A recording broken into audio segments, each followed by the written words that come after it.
A membrana plasmática é um envoltório fino, poroso e microscópico, que reveste as células dos seres procariontes e eucariontes. O seu modelo é chamado de mosaico fluido, que foi proposto por Garrett Nicholson e Jonathan Singer. Ela é uma bicamada de lipídios que é encrustada por proteínas, por isso ela é reconhecida por ser lipoproteica. A maior parte dos lipídios presentes na membrana plasmática são os fosfolipídios, que possuem uma cabeça hidrofílica, ou seja, uma cabeça que permite contato com a água, e duas caudas hidrofóbicas, que seriam duas caudas que não interagem com a água. Os fosfolipídios se movem, mas eles não perdem o contato entre si, o que faz com que a membrana plasmática tenha elasticidade e flexibilidade. Existem dois tipos de proteínas, as transmembranosas, que atravessam os dois lados da camada de lipídios, da bicamada de lipídios, e as periféricas, que atravessam apenas um dos lados da bicamada. Elas podem exercer diversas funções, como atuar como enzimas, abrir canais para a passagem de substâncias do interior para o exterior das células ou vice-versa, além de ajudar no relacionamento entre as células. Os carboidratos são responsáveis por dar identidade para as células, e é por meio desses que as células se reconhecem. Quando os carboidratos estão ligados aos lipídios, eles são conhecidos como glicolipídios, e quando estão ligados às proteínas, são conhecidas como glicoproteínas. As funções da membrana plasmática seria o revestimento celular, a sinalização química, que seria o reconhecimento das células, a permeabilidade seletiva, que é o que controla o que entra e o que sai das células, e separar o meio interno e o meio externo das células. O transporte de substâncias através da membrana plasmática pode ocorrer de modo passivo ou de modo ativo. O transporte passivo ocorre sem o gasto de energia, e um exemplo disso é a difusão, que é a passagem de soluto do lugar com maior concentração de soluto para o lugar com menor concentração de soluto. E o que é soluto? Soluto é qualquer partícula que pode ser dissolvida em água. Então, exemplificando, imagine que você está em uma sala que começa de repente a encher de gente. Começa a socar gente em todos os cantos da sala, tu não sabe mais o que tu vai fazer porque você está ali espremido no meio daquele tanto de gente na sua sala. Então você vê uma porta que dá para uma cozinha onde só tem 3 pessoas. O que você vai fazer? Qual vai ser o seu pensamento? Vou ir para a cozinha porque tem menos gente, né?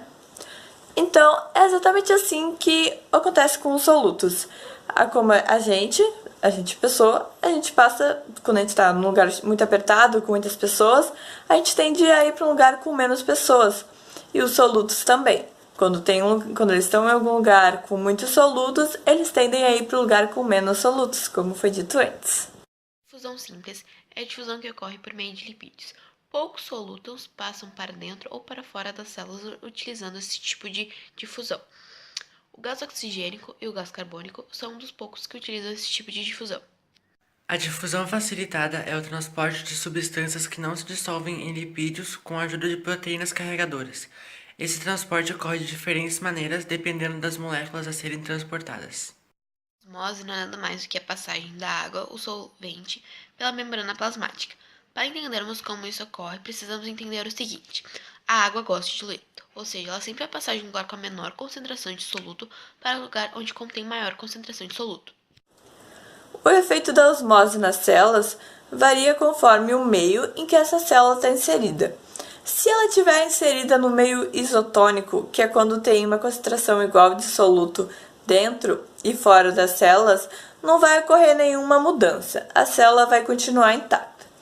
Já se ela for inserida no meio hipertônico, que é quando tem maior concentração de soluto fora das células, no meio extracelular, do que no meio intracelular, a água que está dentro da célula, ela vai acabar indo para fora e essa célula ela vai murchar.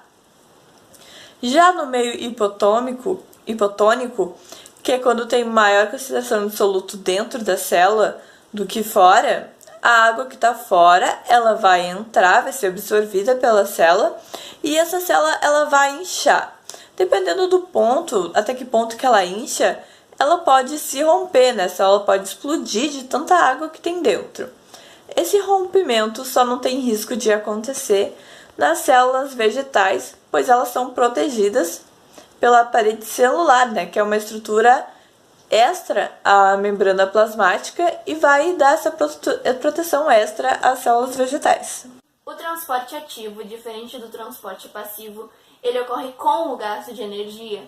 Exemplo disso é a bomba de sódio e potássio, em que uma molécula de íon atravessa a membrana plasmática com o gasto de energia em células como os neurônios.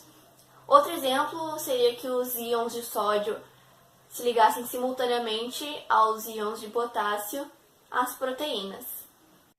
Devido ao tamanho grande das partículas, o transporte através da membrana plasmática é realizado por meio de vesículas.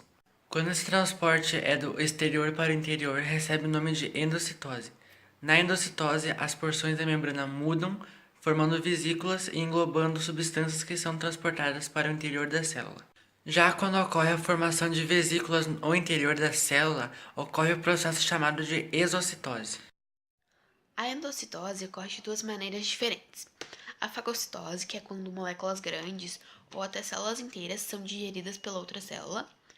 A pinocitose, que é quando moléculas menores são englobadas pelas células e são diluídas no líquido extracelular. Junções intercelulares são as células que formam tecidos, órgãos e sistemas. Isso ocorre para que elas se mantenham unidas e formando barreiras e que continuem interagindo entre si e se comunicando. As junções ocludentes, que vedam os espaços entre as células e impedem a passagem de substâncias entre elas, os desmossomos, que permitem a ligação entre filamentos das células, e as junções comunicantes, que permitem a passagem de pequenas substâncias, pequenas moléculas entre as células, como a água, íons e a glicose. Estruturas externas da membrana variam por função e composição. A parede celular. Nós temos duas paredes celulares existentes, que servem para dar suporte, proteção e adesão para as células. A parede celular vegetal é formada por celulose, moléculas de polissacarídeos e proteínas. Ela fornece suporte, limita o volume celular e atua como barreira protetora contra micro-organismos que possam causar prejuízos à planta. A parede celular bacteriana é formada por polímeros complexos, os peptidoglicanos. E eles aumentam a rigidez da célula, impedem que a membrana plasmática quebre e protegem as células de agentes químicos externos ou até agentes físicos externos. Existe uma camada conhecida como glicocálise, que é formada por glicoproteínas, polissacarídeos e carboidratos. Ela ajuda a proteger a estrutura da membrana plasmática contra danos químicos ou mecânicos e também pode auxiliar as células bacterianas a se fixar em suas células hospedeiras.